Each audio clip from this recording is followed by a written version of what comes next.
တလုံးစီပြီးတော့ရှေ့ဘက်ရံအလူးမှာအခုကဲ့သို့ပြုံးနေတာ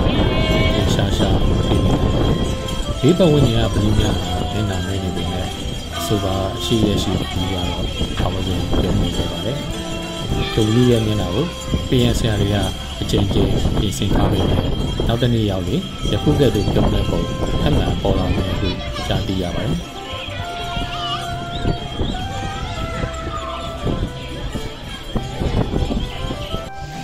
ညတလုံးစီးပြီးတော့အနေနဲ့ရဲမှဖျားမှုများစီကားလေးရှိပြီးအခုနှစ်လ21ရက်နေ့မှာလည်းအခုကဲ့သို့တွေ့နေရမှာဖြစ်ပါတယ်